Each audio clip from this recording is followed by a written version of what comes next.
The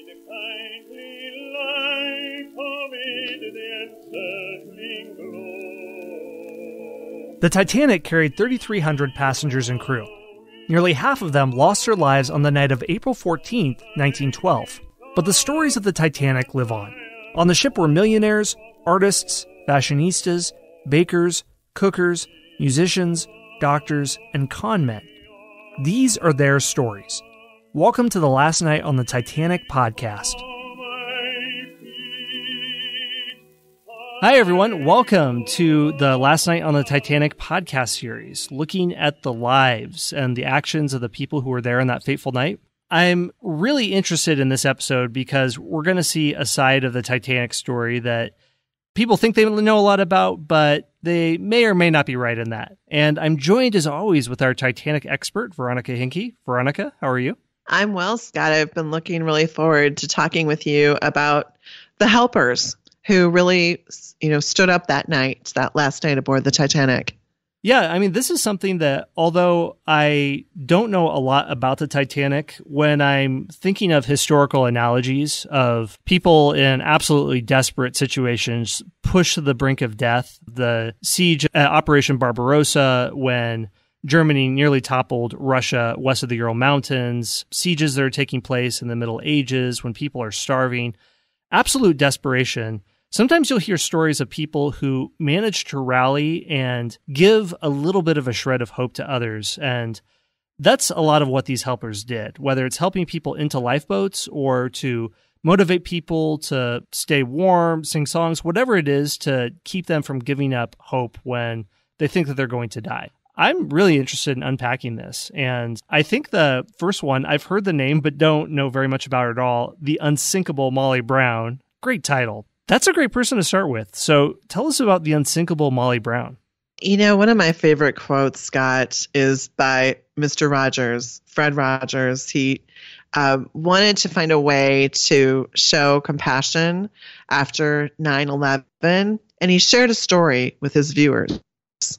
He said that his mother said to him when he was a little boy and there was an emergency situation or there was a disaster, she would say, "Fred, always look for the helpers. You will always find helpers." And that really strengthened him and gave him inspiration and hope for dealing in a crisis situation. And one of the people who stood out in the most remarkable ways was Molly Brown. Molly's name was actually Margaret Brown, and she went by Molly with some folks. And Molly had an incredible story. She was rags to riches. She had married a man who worked in the mines in Colorado. She was known for saying, and her family told me they were, very proud of her values. She said, "I'd rather marry a poor man that I love than a rich man that I didn't."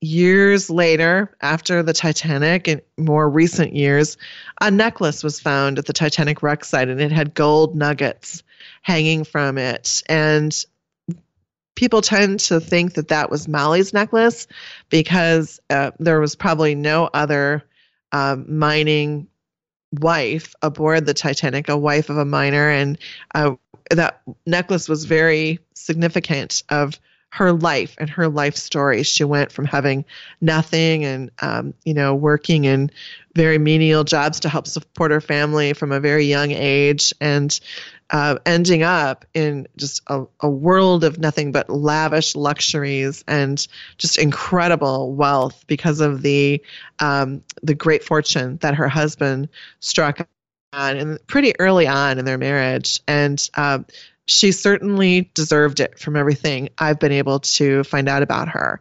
The night of the sinking of the Titanic, she was known for organizing people. She encouraged the women in her lifeboat to row to keep warm.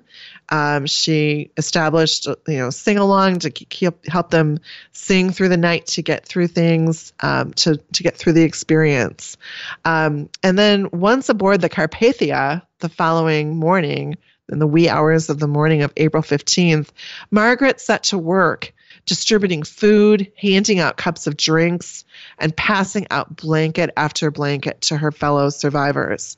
She didn't stop there. As they were afloat in those days when they were heading to New York City, when they'd finally reached New York City, she went with a group of gentlemen to plan a way to recognize Captain Rostron, who was the captain of the Carpathia, and his crew.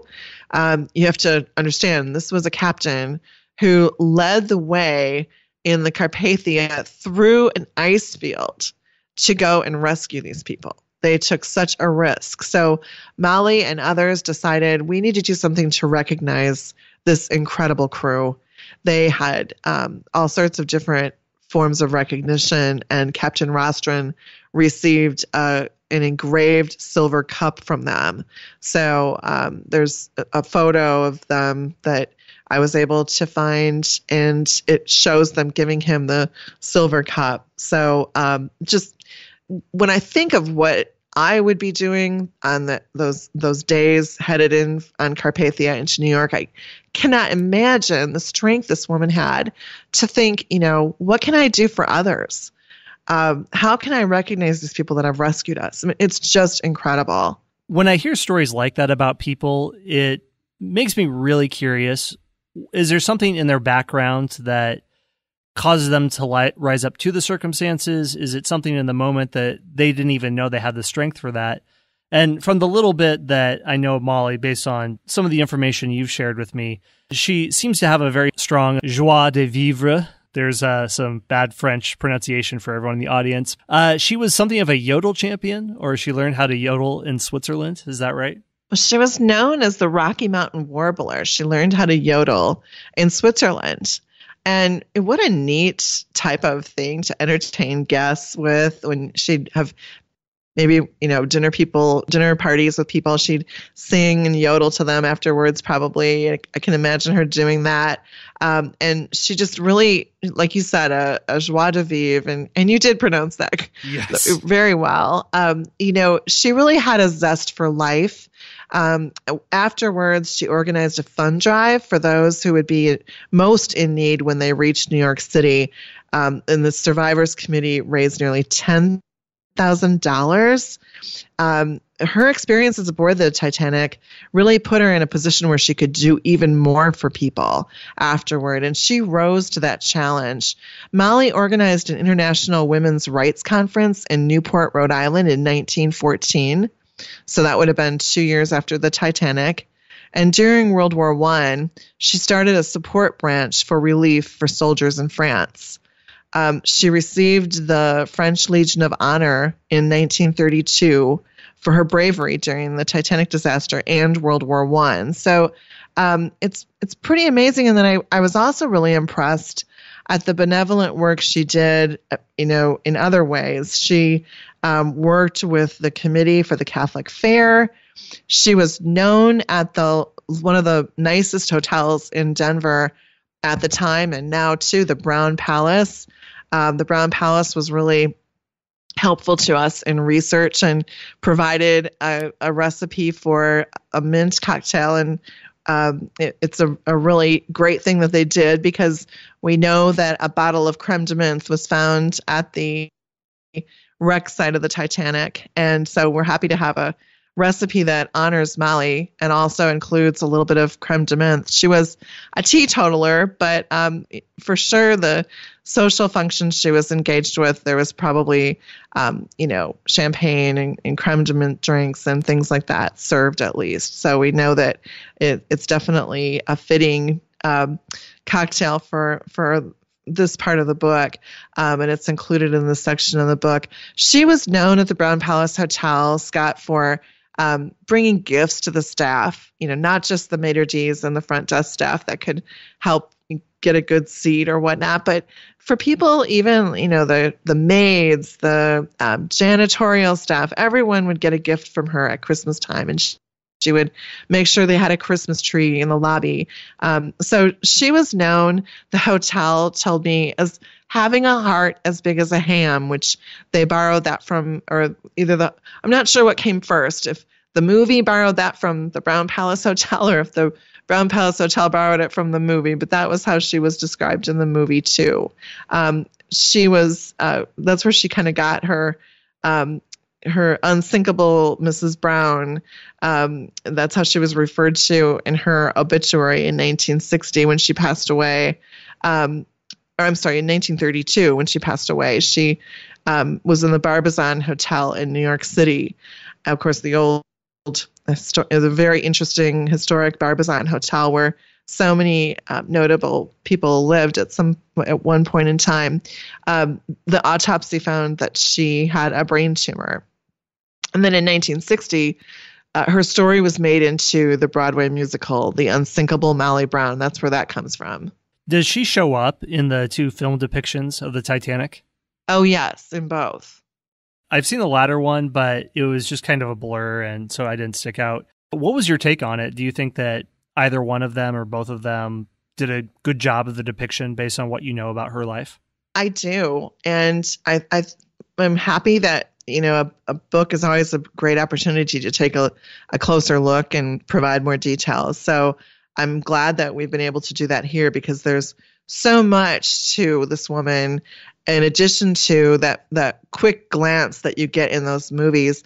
One of the things that I don't think a lot of people know about her is that she invented the canapé or the past appetizer. She was either invented those or she was one of the people who popularized that approach to entertaining at that time. That was, it had to start somewhere, and it was newer back when she was entertaining. She entertained a lot. One of the photos that I was really careful about including in the book is a photo of her with her dinner table before her guests arrive. And it's complete with a candelabra, and she has a damask tablecloth that she loved to decorate with. One of the neat things about Molly is that she invented a wheeled cart for entertaining, and it had a heat component and a cool component. It had a silverware drawer or for serving trays. It had compartments for things like that, and even a special area where you could quickly prepare lobster Newburg, which was really popular at the time. She also either invented for the first time or made very popular the buffet style, where you could go through on a buffet and pick things off like we take for granted today. It had to start somewhere, and most people believe that it started with Molly. Sadly, some parts of her legacy are the Golden Corral buffet. There could also be 4-star breakfast buffets at restaurants. We'll credit the good to her and not the lesser forms of buffets. Something I'm interested in, too, she really does a lot. She's trying to run for a seat in Congress. I'm not even sure if that's legal or not. What were some of the other things that really stuck out to you about her life? She's involved in the suffrage movement. She runs for office. Is there anything else about her life that really sticks out to you? Well, I think it's really interesting to remember that because she was a woman, Molly was not allowed to testify about the Titanic in the United States Senate hearings about the Titanic. So, she still found ways to fight for people. And even though she had to remain silent at a time like that, I cannot imagine what that must have been like for her, especially since she was such a prolific part of that night and so engaged in helping people survive. Well, there's a lot of people who are doing things like that, and it would be probably a few books worth to look at all the helpers. Hey everyone, Scott here. We're going to take a very short break for a word from our sponsors.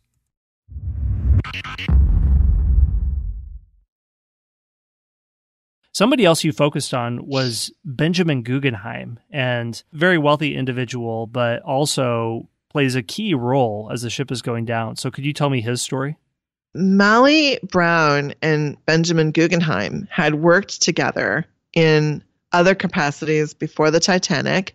The Brown Palace Hotel in Denver told me that they had worked together on a holiday banquet at the Brown Palace, and they had a meal or food to eat for 1,500 of Denver's less fortunate people.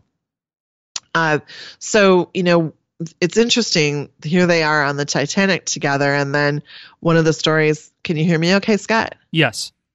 Okay. One of the stories that I came across was when someone came to find Mrs. Guggenheim. He had a message for her, and he told her that Benjamin and his staff, Giglio was his name, the servant, went from lifeboat to lifeboat helping women and children board them. And that was the last he had seen of Mr. Guggenheim, but he wanted his wife to know that he was a gentleman to the last and was pitching in an incredible way, in a noteworthy way, and he went down with the ship. It sounds like there are other people, too, who were doing their best to swim people out to lifeboats and perhaps really long distance, too. So are there other helpers that are also trying to do that? Yeah, actually, you mentioned someone really profound, and it's Captain Smith, the captain of the Titanic. He, of course, was under intense scrutiny after the disaster, but everything that I read indicated that nothing could be further from the truth, that he was, a gentleman to the last. He was seen by several people swimming the backstroke with a baby to get it onto a lifeboat. Imagine knowing you're going to die. This is going to be it for you. Probably 90%, 99% chance that this is going to be it for you. And you have the strength to do the backstroke out to a lifeboat with a baby. That, to me, is just profound. Another one, too, an actress of the time, Renee Harris. She describes some of the things that she saw as the ship is going down. What was that?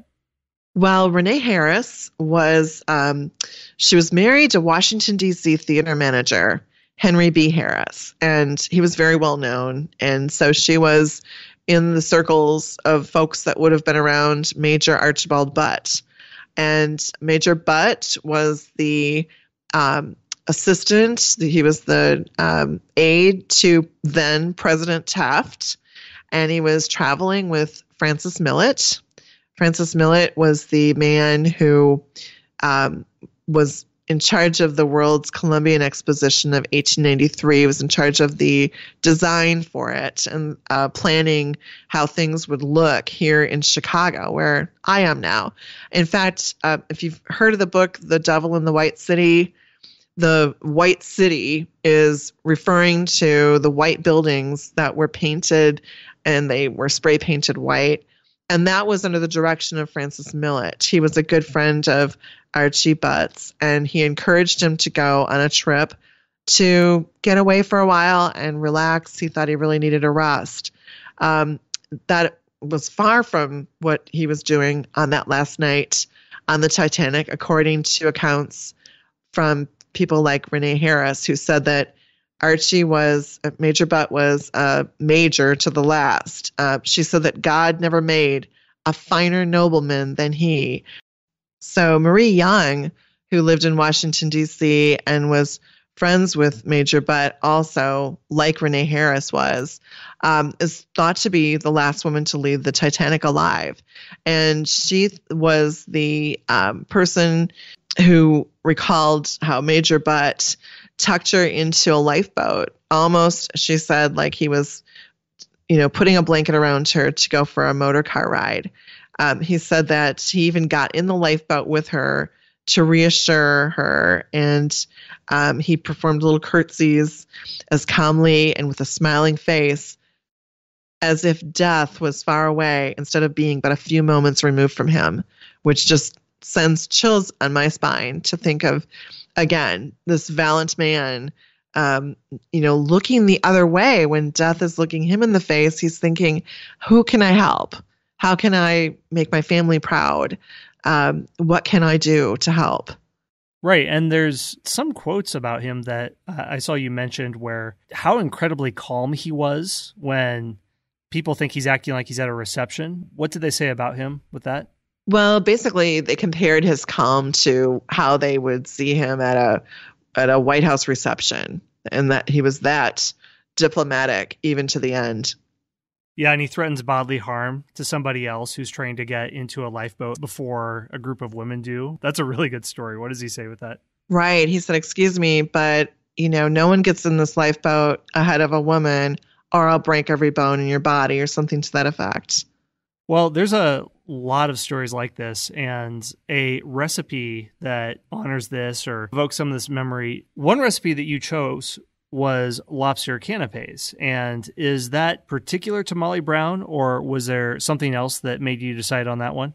For this episode about the helpers, I really wanted to honor Molly Brown because she was just dogged in the work she did, not just on the Titanic, but before and afterward as well.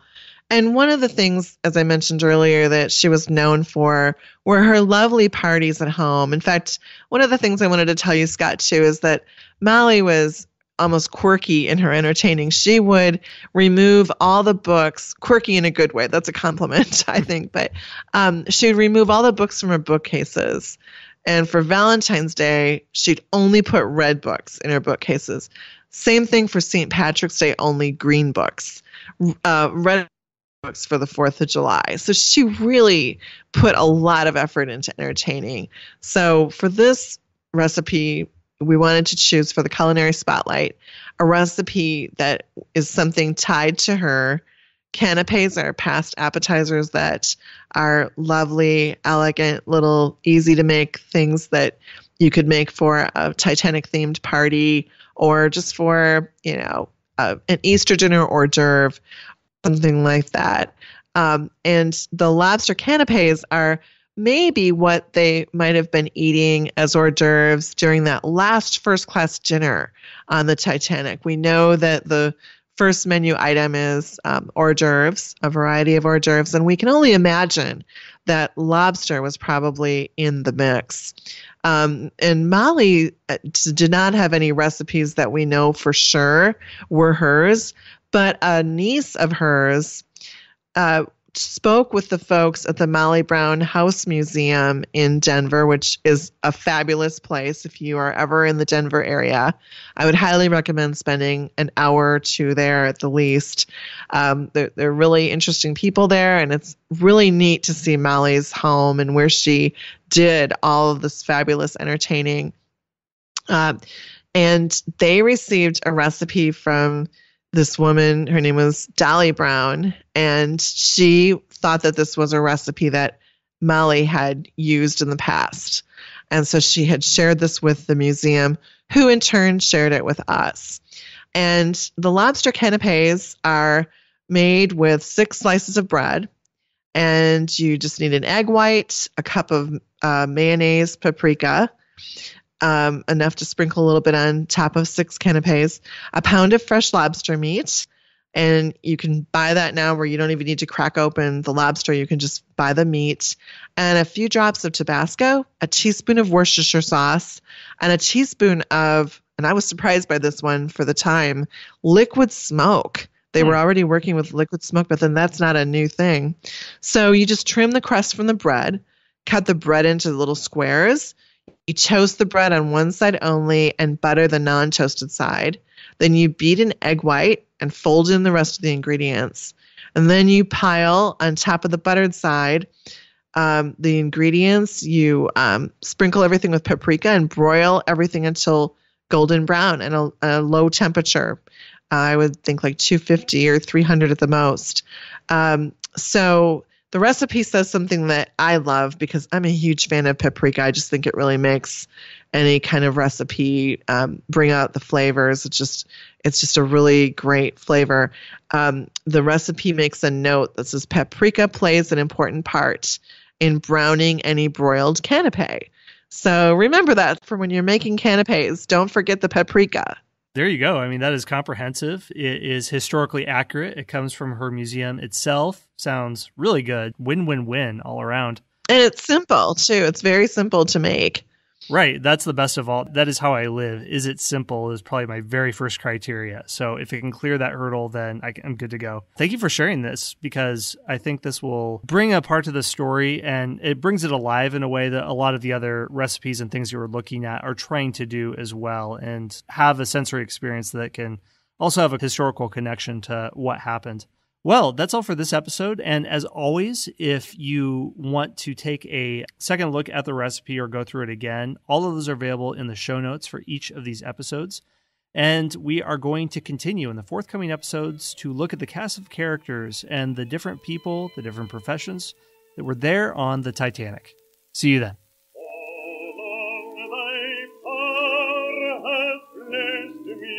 Thanks for listening to the Last Night on the Titanic podcast. To listen to all the episodes in the series, go to lastnightonthetitanicpodcast.com. There you'll also find show notes, biographical profiles of the passengers and crew on the Titanic, and recipes for all the recipe spotlights that we do in the series. One last thing, if you like the show, please rate and review it on the podcast listener of your choice. Thanks again for listening, and see you next time.